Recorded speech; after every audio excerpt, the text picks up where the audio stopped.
Hello everyone, good morning. कैसे हैं आप सब? I am Nandini. Welcome to our channel wifi study with Nandini. और मैं फिर से हाजिर हूँ आपके बीच डेली करंट अफेयर की क्लास लेकर। आज की डेट है 28 फेब और हम बात करेंगे 28 फेब के करंट अफेयर के बारे में। तो आइए देखते हैं क्या है। पहले हम बात करेंगे राष्ट्रीय विज्ञान दिवस के बारे में, यानी नेशनल साइंस डे के बारे में, जो हर साल 28 फरवरी को मनाया जाता है पूरे देश में। 1928 में इस दिन नोबेल पुरस्कार विजेता और भौतिक विज्ञानी सीवी रमन के द्वारा रमन प्रभाव की खोज करी गई थी और इसी उपलक्ष्य में हर साल 28 फरवरी को राष्ट्रीय विज्ञान दिवस सेलिब्रेट किया जाता है। और पहली बार 1986 में राष्ट्रीय विज्ञान और प्रौद्योगिकी परिषद ने भारत सरकार से एक प्रस्ताव पारित करने के लिए कहा कि हर साल 28 फरवरी को राष्ट्रीय विज्ञान दिवस मनाया जाए।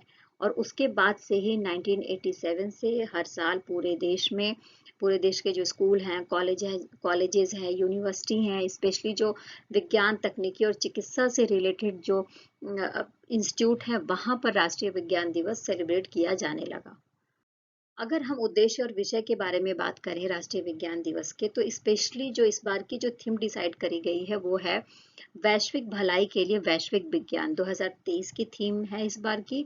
और पिछले साल यानी 2022 की थीम क्या थी? राष्ट्रीय विज्ञान दिवस की थीम थी सतत विकास के लिए बुनियादी विज्ञान। यानी स्पेशली जो वैज्ञानिक सोच है उसको बढ़ाना, लोगों को टेक्नोलॉजी और साइंस से जोड़कर आगे बढ़ने की प्रक्रिया को आगे बढ़ाना ही राष्ट्रीय विज्ञान दिवस का महत्व है।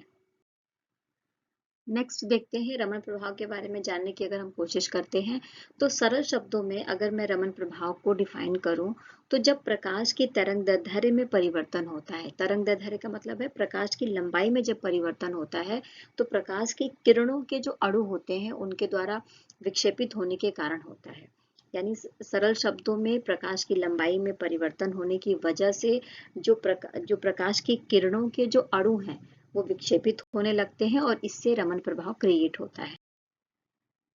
रमन प्रभाव स्पेशली स्पेक्ट्रोस्कोपी पदार्थ और विद्युत चुंबकीय विकिरण के मध्य का अध्ययन करने में मदद करता है, जिससे रसायन विज्ञानियों और भौतिक विज्ञानों द्वारा सामग्री के बारे में जानकारी प्राप्त करने में बहुत ज्यादा हेल्प होती है।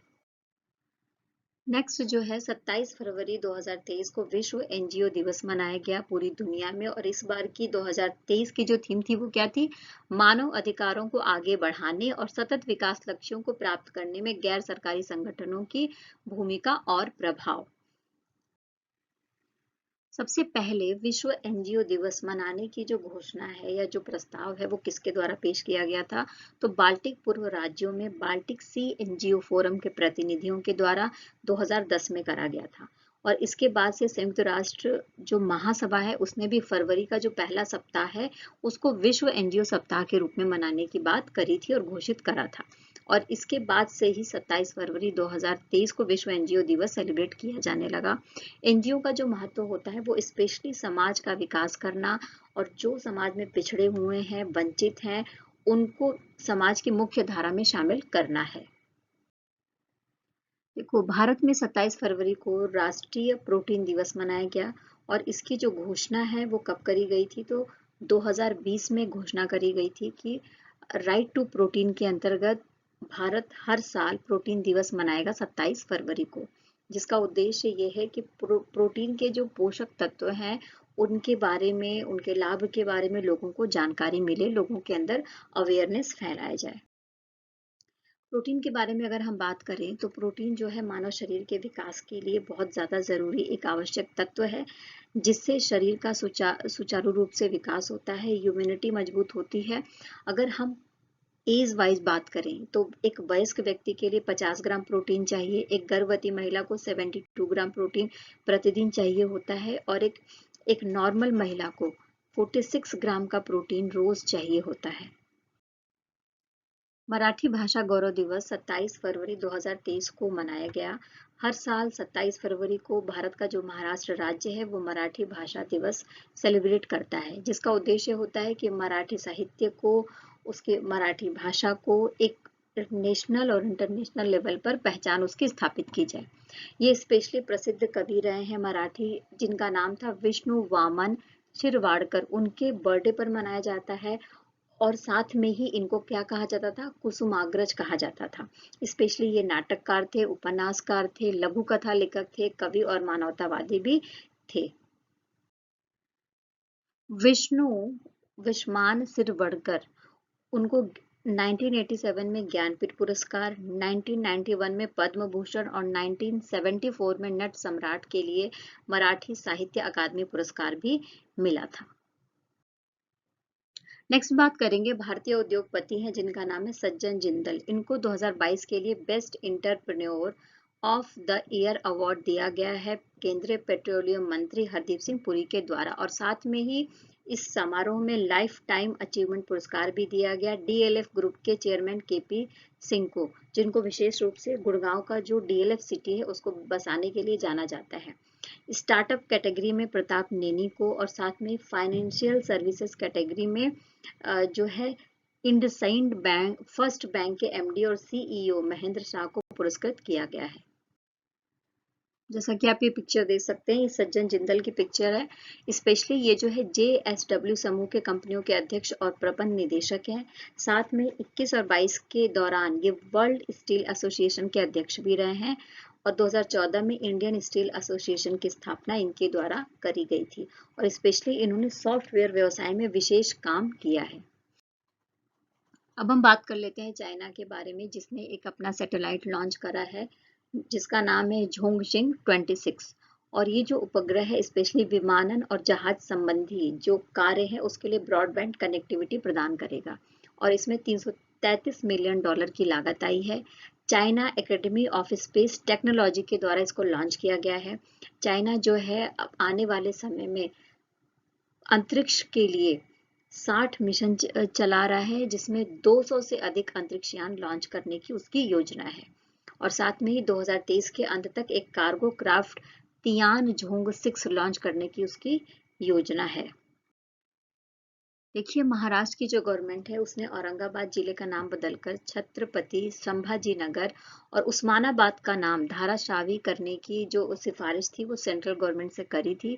तो केंद्र सरकार ने महाराष्ट्र गवर्नमेंट की ये जो बात है वो मान ली है, और अब औरंगाबाद का नाम क्या हो जाएगा, छत्रपति संभाजी नगर हो जाएगा, और उस्मानाबाद का नगर नाम क्या हो जाएगा, धाराशिव हो जाएगा। औरंगाबाद का नाम मुगल बादशाह औरंगजेब के नाम पर रखा गया था, जबकि उस्मानाबाद का नाम हैदराबाद रियासत के 20वीं सदी के शासक थे उनके नाम पर रखा गया था। छत्रपति संभाजी राजे के बारे में अगर हम बात करें तो ये शिवाजी महाराज के सबसे बड़े पुत्र थे, और अपने पिता के द्वारा जो मराठा राज्य था, मराठा राज्य के दूसरे शासक थे। पिता के बाद मराठा राज्य के दूसरे शासक थे। 1689 में औरंगजेब के आदेश पर संभाजी महाराज को फांसी दे दी गई थी।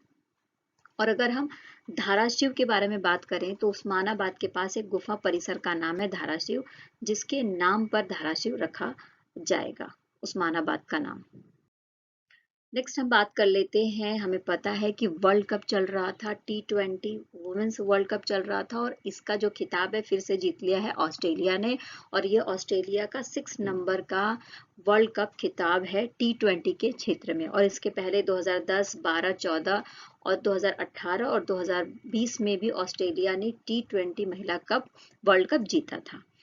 अच्छा, ऑस्ट्रेलिया ने किसको हराया, तो ऑस्ट्रेलिया ने मेजबान देश दक्षिण अफ्रीका को 19 रनों से हराया है। यानी ये जो खिताब है वो कहाँ पर हो रहा था, तो ये जो टूर्नामेंट है वो दक्षिण अफ्रीका में हो रहा था। अब हम बात कर लेते हैं सांसद स्थानीय क्षेत्र विकास योजना एमपी लैड्स के बारे में। जैसा कि हमने पहले पढ़ा था कि जो राज्य मंत्री राव इंद्रजीत सिंह हैं, जो सांख्यिकी और कार्यक्रम कार्यान्वयन मंत्रालय के राज्य मंत्री हैं, उन्होंने एक कार्यक्रम बनाया है, और इस कार्यक्रम के तहत जो भी पैसा दिया जाता है एक सांसद को उसके स्थान के विकास के लिए, उसकी ट्रांसपेरेंसी के लिए एक वेब पोर्टल लॉन्च किया जाएगा, ऐसा बोला गया था। तो अब ये वेब पोर्टल लॉन्च कर दिया गया है, शुभारंभ कर दिया गया है राव इंद्रजीत सिंह के द्वारा, और ये जो है वेब पोर्टल अप्रैल 2023 से प्रभावी होगा। जैसा कि हम डायग्राम में भी देख सकते हैं आप कि किस तरीके से जो पैसा है वो रिलीज किया जाता है संसद के जो हमारे जो सांसद हैं उनके लिए, जो उनका स्थानीय क्षेत्र है उनके विकास के लिए। अब ये जो भी पैसा जाएगा, इस पैसे पर निगरानी रखी जाएगी वेब पोर्टल के माध्यम से। अच्छा, कुछ दिन पहले हमने पढ़ा था कि एक वायु लिंक प्लेटफॉर्म तैयार किया गया है। किस लिए तैयार किया गया था? बेस स्टेशन और जो पायलट है उसके बीच में कम्युनिकेशन सिस्टम को स्ट्रॉन्ग करने के लिए। तो हमने बोला था कि इसको स्टार्ट किया जाएगा। तो अब जो है इसको स्टार्ट कर दिया गया है। स्वदेश निर्मित जैमर प्रूफ कम्युनिकेशन प्लेटफॉर्म वायु लिंक को का शुभारंभ कर दिया गया है। साथ ही ये जो जैमर प्रूफ प्लेटफॉर्म वायु लिंक है, वो डेटा लिंक संचार भारतीय क्षेत्र नेविगेशन सैटेलाइट सिस्टम का उपयोग करेगा, जिसे नाविक भी कहा जाता है। यानी स्पेशली ये जो नेविगेशन सैटेलाइट सिस्टम के थ्रू काम करेगा, जिसे हम नाविक कहते हैं। अच्छा, हॉकी मध्य प्रदेश टीम ने फाइनल में हॉकी महाराष्ट्र को 5-1 से हरा दिया और 13वीं नंबर का हॉकी इंडिया सीनियर महिला राष्ट्रीय चैंपियनशिप 2023 जीत लिया है। और फर्स्ट नंबर पे कौन है? तो मध्य प्रदेश है। सेकंड नंबर पे कौन है? तो महाराष्ट्र है। और थर्ड नंबर पे कौन है? तो झारखंड है। देखिए, 24 फरवरी को मध्य प्रदेश के सतना में शबरी माता जन्म जयंती के अवसर पर कोल जनजाति महाकुंभ का आयोजन किया गया और इसको संबोधित किया गया केंद्रीय गृह एवं सहकारिता मंत्री अमित शाह के द्वारा। इस वीडियो में इतना ही। आई होप कि आपको पसंद आया होगा और ये जो मटेरियल है आपके एग्जाम के पॉइंट ऑफ व्यू से काफ़ी अच्छा है। तो आप प्लीज़ चैनल को लाइक करिए, शेयर करिए, सब्सक्राइब करिए और मेरे साथ ऐसे ही बने रहिए। आपका दिन मंगलमय हो। आपका बहुत बहुत धन्यवाद। Thank you.